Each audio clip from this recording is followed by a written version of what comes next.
Hello, and welcome back to Hunter Tuned. Today we're going to be working on the GSR a little bit more and get the motor sort of put together, I guess.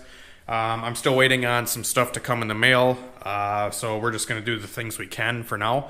And that includes that we're going to be putting the pistons onto the connecting rods, which I already have a few of them completed here. I just did 3 of them, and then I'm going to do the last one here on camera to show you guys, even though I've showed you guys this stuff a bunch of times in the past. But honestly, the engine building videos and stuff like that tend to get quite a bit of views, and you guys love them. So I'm just going to keep on going here, and maybe there'll be something interesting in here that, you know, you guys can learn from or whatever. So anyways, before I did any of the rods and pistons stuff, I actually cleaned out the motor pretty thoroughly. So I tipped it over and flipped it straight up and down like this. So I actually took the motor and I took brake cleaner. I sprayed out all the threads, sprayed every frickin' hole you can see on the bottom end here. I sprayed out. So I took brake cleaner and I shoved it right in the oiling holes that go to the main bearings. I shoved a brake cleaner all in there. Brake cleaner in all the main bolt holes. I took the oil squirters out. I sprayed out through all there. And then I took the blowgun on my air compressor there. And I sprayed out with compressed air all the holes as well. This motor was already pretty clean, but it did get machined. So I wanted to make sure all the metal shavings were out of there before I ended up putting the bearings in and the crank and all that kind of stuff. So yeah, that's what I did so far. And next, I'm just going to put the last piston onto the last connecting rod. So, like I said, these are going to be the pistons that we're using. They're a little bit beat up, a little bit used, but they're forged. So they should be able to take a little bit of abuse, I'm hoping. And these pistons actually use the, I don't even know what kind of clip they're called. It's like a, I forget the name of it, but it's like it's a Circlip. But it's an open-ended Circlip. These are actually pretty nice to use. If you guys have never installed one of these type Circlips, they're fairly easy to install. I'm going to show you that right now. Now the question is, where the hell do I put the camera? I'm going to try to find a place to put the damn camera now. Alright, so hopefully you guys can see what the hell I'm doing. But this is the Circlip, like I said, and there's actually a little groove inside of the piston. I don't know if you guys can tell, but there's a little groove where this clip needs to sit. So what I usually do is I take the open end. Sorry, the camera's kind of shaking right now. If you guys are getting seasick, I'm sorry. But anyways, so this Circlip is going to go right into the end of the piston here. And I usually take the open end of it, the open end of the clip, and I push it down in here. And I try to get one of the open ends to click into the slot. And sometimes it's a little bit trickier than it looks to be able to do this, especially on the first one. Once the wrist pin is through, the second one's a lot easier to do. But you can kind of just get it started in here. And then I'm going to put my finger kind of right here, and then I'm going to use a little pick. So I'm going to take this little pick tool. Sorry, I really hope the camera's not too damn shaky. It's literally just bobbing back and forth on my chair here. So I'm going to take a pick tool from the back side, and I'm going to try to push in. As I'm keeping pressure on this front side here, I'm going to take the pick tool and I'm going to push. I'm going to push this, and you can hear it click in. And I'm going to do that on both of the spots that have the open end. So now both of the open ends are clicked in to the slot. I don't know if you guys can see that, but the back side here is not clicked in. Oh wait, never mind. It's all clicked in. So yeah, you just want to make sure that the Circlip sits in that groove. Some of these clips are a little bit different. So like some clips, like on the B20 rods and pistons that I have here, these are like an actual snap ring. So these are, you just take a snap ring pliers and you put those ones in. Pretty much the same concept, but just a different type of design on the Circlips. But it's not too difficult. So next, ooh, I'm stepping on oil pans. So yeah, now I'm going to take the pin and the rod. So I'm going to grab the connecting rod here. Ooh. I'm going to grab the wrist pin and the connecting rod, and I'm going to put them, connect it to the piston. So This is fairly easy as well. I'm going to show you guys here on my Rocky Polioli chair. Ooh. Go home, camera, you're drunk. Okay, so piston, rod, piston, rod, piston, pin. You guys get the idea? Okay, so next you're going to have to do this. You're going to have to put the rod into the piston, like so. And when you do this, you want to make sure that the bearing tangs, so there's two little tangs on the bearing or on the rod where the bearing kind of snaps in. You want to make sure that those bearing tangs are facing the exhaust side of the piston. And one way you can tell that is the intake valve is always going to be bigger. So you can see that this has like an indent on the right side here. That is the bigger of the two exhaust, or one of the bigger valves. So the left side is going to be the exhaust, the right side is going to be the intake. So the left side is exhaust, which we're going to face towards the bearing tangs on the connecting rod. So we'll put this in here like so, and then slide the pin through. And I'm probably going to do that off camera quick because I'm going to lube up the wrist pin. You don't want to stick it in dry because then it's not going to be a good time. So yeah, we're going to stick the whatcha-dealy through the hole, and then I'll pick right back up. All right, guys. So I am putting the pistons and rods into the motor now that I have the rods and pistons all attached.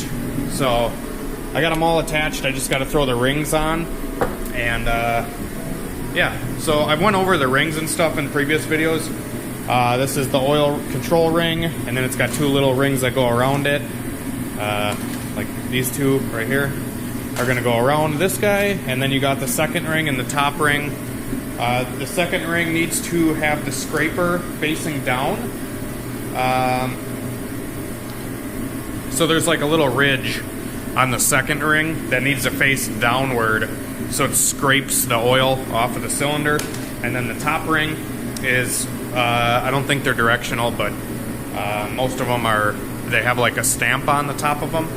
So they'll have like these rings have an N for north, like, you know, face it up or whatever. So yeah,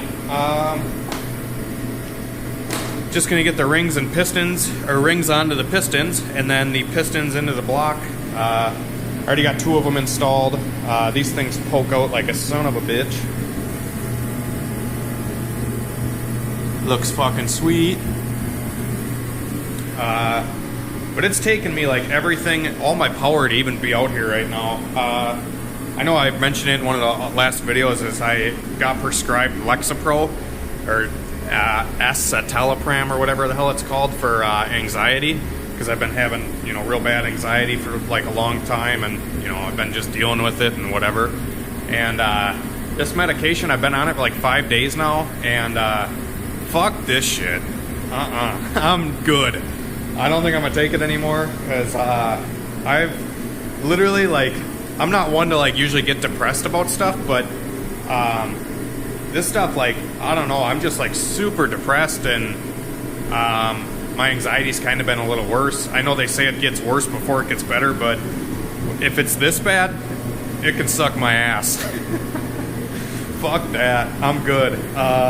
I've had a lot of you reach out to me in regards to like natural remedies for anxiety and stuff like that, and I really just need to stick to one of those and just do that, because I don't know, I've never really believed in medicine stuff, because I feel like the medicine's just kind of altering your brain chemistry, and yeah, you might be fine when it kicks in, and it might be a good band-aid for the anxiety, but at the end of the day, I don't know if it's the safest way to go about, or not the, I don't know if it's the best way to go about it. I feel like I really want to deal with it naturally, but I've been trying to deal with it naturally for like 10 years now, and try to get it under control, but it's just something I'm dealing with, and it really fucking sucks. But anyways, I'm going to try to power through it, get these last pistons in, and then that's probably going to be it, because tomorrow I get my main bolt, so I'm missing one of these main bolts right here. I get that, and then we can bolt the girdle down and put the crank in and everything like that, check the clearances, and then get the rest of the motor back together. So yeah, I'm gonna pound out these last two, get the rings onto the pistons, and pick back up in a little while. Alright guys, so I got the heater turned off so you can freaking hear me. But I did get all the rods and pistons installed into the motor. I have the motor kind of flipped over right now to show you guys the bottom side. This is what I do, at least on a lot of the motor builds that I've done. I feel like it's easier to put the rods and pistons in first and then the crank, because I've actually in the past kind of messed up when you're pounding the piston into the bore. You know, if the crank is at a wrong angle or something like that, sometimes you can hit the crank on accident from pounding the piston in. So I just do it this way to keep it safe, so the rod doesn't actually come in contact with the crank at all. And this way I can just take the rod caps off, set them off to the side in the corresponding cylinder, and then I can lay the crankshaft in with the journals facing this way, and then attach one rod at a time, and that seems to work out good for me. Yeah, so this motor is looking really good. The piston rings were a little bit sketchy because these pistons were used and this motor like blew up, or the pistons that this motor was in previously, it like kicked it hit the spark plug, and then the spark plug danced through the motor and it beat up some of the pistons, like by the I'll show you this piston just for an example. This one's obviously completely tacoed. This is just an old piston I have laying around. But where the ring lands are, the ring lands were like a little beat up, so the ring wouldn't actually fit inside the ring land. So I had to take a file, and I took a needle file. So like these little needle files from Harbor Freight. You can buy these for like $2 or something like that. And I actually had to grind down one side of the needle file so it actually fit in the ringland. I know they actually make like a ring groove cleaner. I've used those before, but the needle file actually worked out good. Once I ground it down, it actually fit in the ringland, and I could file away all the the burrs and shit that were there, keeping the ring from actually seating.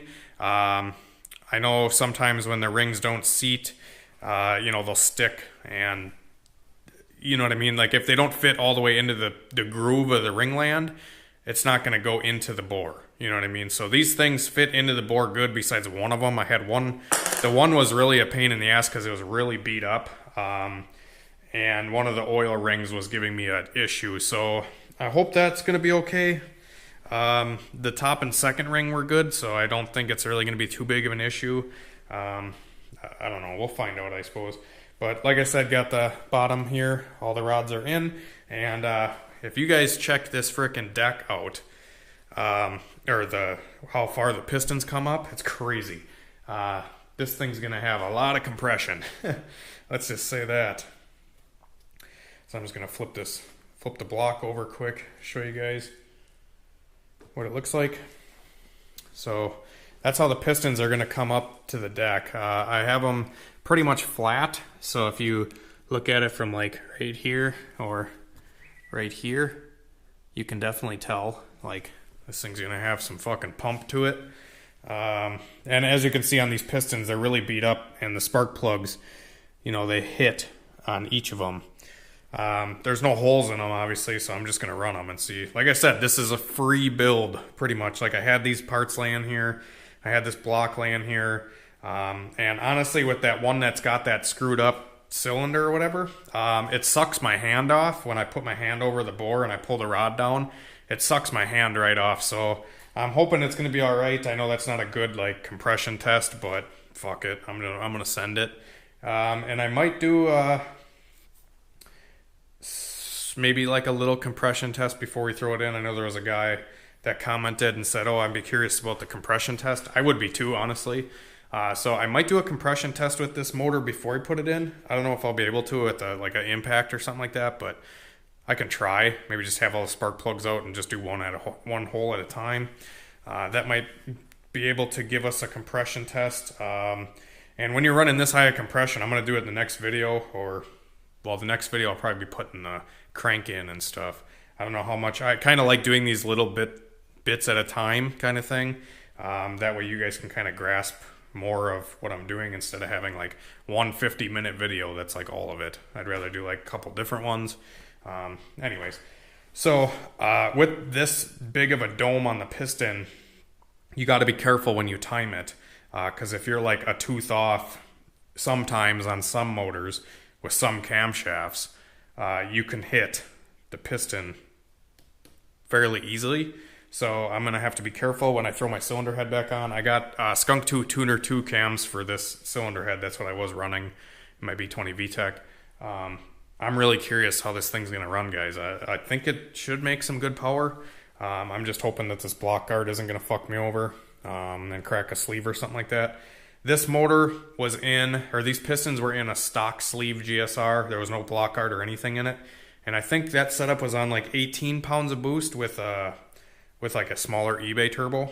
And I think the tune went, like he got a bad batch of gas or something, and I think that's what caused the sleeve to crack. It could have been something tune related. I did tune that car, but I don't think it was really anything tune related. I think, he had a bunch of bad gas in it, and, old spark plugs, if the car breaks up at all, there's a bunch of different variables that can really cause stuff to go wrong. But when you're playing with like super high compression like this and boost, you really gotta be careful with, the tune-up. You gotta make sure that everything is kosher and it's not running too lean or too rich, or it doesn't have too much timing in it, because there's not a lot of room for error with a high compression setup. You gotta have good fuel. If the fuel's shit one day, you can just blow the whole motor. So that's kind of why I'm doing this, just because it'll be fun to play with, and who knows, maybe this fucking motor will last for 5 years. Who knows? I highly doubt it, but I'm just saying. That's why a lot of guys go like lower compression. If you get a piston with a dish in it instead of a dome, like